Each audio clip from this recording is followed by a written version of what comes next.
Hello, and welcome to Profiles. I'm your host, Paulette Payne. The tie that binds my guests today is their passion for performing.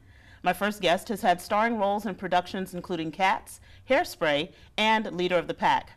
She's now taken her love for theater to the high seas. Krystle Simmons joins me to talk about how her career as a professional dancer and singer has allowed her to tour the world on some of the most luxurious cruise lines. Krystle, thank you so much for joining us today. Thank you for having me. So tell us, how did you get started in cruise line performance? Well, it's a pretty convoluted story, actually.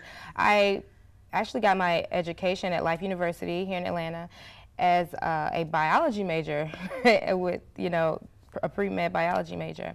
And during that time, I was also in a community service group, and I was one of my good friends was minoring in dance, so I ended up being in a lot of performances with her, and she introduced me to a lady who I started teaching with, and I started taking voice lessons just because I wanted to while I still had a daytime job. And one day, my vocal coach was out, and I had a substitute one, and she happened to be directing a musical and needed dancers who sang, so I went and did that, and I never stopped. And the rest is history. The rest is history, yes. So before we started the show, you were telling me about how there was an audition you weren't going to make. Can you talk to us about that? Yes, I can. I was in a dance show called AADR, it's an African American Dance Review here in Atlanta, and the audition was right after that. This was actually my first professional job that I ever booked. I was tired. I didn't want to go. I felt a little underprepared because we were supposed to have two different contrasting pieces, and one was a song from a show that I'd done previously, but the other one I knew, but not really that well.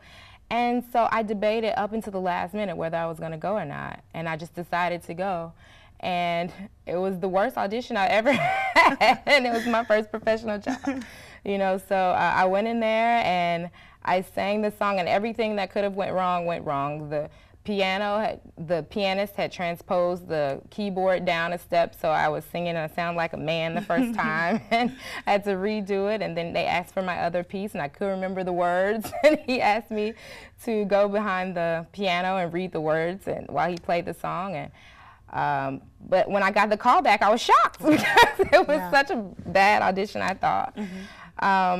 But that was it. That was my first professional job, and every contact that I've made since then has come from that job. Wow. It's so funny to think of where my life would be if I had decided not to go. And sometimes we have to just take that risk and do it anyway. That's right. And that's Absolutely. why you're here, sitting with us today talking. Yeah. Now, I understand that you've not always necessarily had aspirations to be a performer. I know in college you majored in biology, so how did that transition come about? Well, I had a passion for them both, but I was afraid because I started dancing when I was 2, and I didn't know enough in my family. My mom, she's a program manager, my dad was an accountant, not artistic people at all. So the only way I knew to make it as a dancer was to be in a ballet company, and I didn't think that was enough security. Can you believe that? I was 9 years old thinking about security. And so I strayed away from it, and I think that whatever your passion is, it will find you. Whether you listen to it and follow it or not is one thing, but I couldn't stay away. I wasn't happy.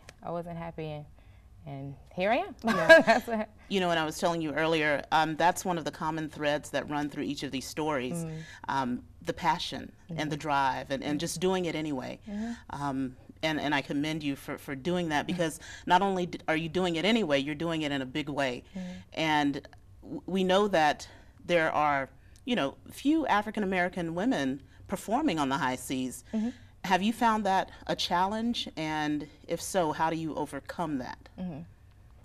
Well, I will say, as a performer and anyone who is doing things like that, I'm sure it can relate to any career choice. A lot of the times as Black women, we are already put inside of a box. People look at you this way, you should sound like this, you should act like this, or they view you for a particular role. And one thing I always try to do to overcome that is I want to shock people that I'm auditioning for. I want to sing something that they never expect for me to sing. I want to do something they never expected me to do, to try to remove that ideal image or what they think that I should be doing for them. But it still is a challenge. A lot of the times I'm the only African American, not even, African American woman. I'm the only African American there. Mm-hmm. It's possible, but you do have to work at it, and you have to, you have to have tough skin and not take it personally, and know that this is the industry I chose. So right, exactly, mm-hmm. and definitely make your mark, and allow people to notice you, mm-hmm. and notice your gift, your abilities. Now, we understand that this is considered a non-traditional career, and that's mm-hmm. what we try to focus on here at Profiles. What did your family say when you said, "Hey, Mom, I want to be a cruise ship performer"? My mom, she's very supportive. My whole family was. It was so outside of the box for them, though. No one in the family was a performer at all. And then I was going to be traveling all the time, and no one had done that either. No one in my family had ever taken a cruise before. So it was all just new information, and really, but they were excited. That's one thing I can say. I mean, they've been really excited for me, and they ask a lot of questions, and hopefully I'll get them out on a ship this year. We're focused on that, so. That's exciting. Yeah. That's exciting. And I'm sure they're proud of you either mm-hmm. way, regardless of your career path. Yes. So what is your most memorable tour destination in performance? Okay. My favorite place probably ever is Spain. I love Spain. Like, I love the streets, I love the people, I love the weather, I love everything about it. Spain, and probably the most picturesque place I'd say would be between the Seychelles Islands mm-hmm. and a place I never thought I'd ever want to go to, Croatia. Wow. Croatia is absolutely beautiful. Wow. It sounds like this industry has opened up a whole new world mm-hmm. for you. And not mm-hmm. just for you, for your family. Mm-hmm. And also, because it has a trickle-down effect for the young women who will see this mm-hmm. and who see you as a performer in this industry. What would you tell that young girl who would love to follow in your footsteps? As with any career, it takes dedication and hard work and putting yourself out there. People will tell you no, but continue. For the longest, I only did community theater work where I wasn't getting paid, and I still had a full-time job and a part-time job at one point, but making connections with people and learning what they did to make it. Look at the people you want to model yourself after, be around them, learn what they did, and mimic that, mm-hmm. Find good people who are supportive, and mm-hmm. that's what I'd say do. Wonderful, mm-hmm. wonderful. Yeah. Now, one final question. Mm-hmm. So you've performed in areas that you never imagined mm-hmm. in your career. Any chances you have your eyes set on Broadway? I would love to perform on Broadway. I have no desire to do the struggling New York thing, though. So I'd have to be cast before I went up there, but I would love that. Who doesn't want that? But I'll take the West End. I'll take whatever it is. It doesn't have to be in this country. Certainly. Yeah. Well, Krystle, thank you so much for taking time to talk with us today, and continued success in all of your endeavors, and I look forward to seeing you on my next cruise. Yay! Thank you. Thank you. We'll be right back with our Artist Spotlight after these messages.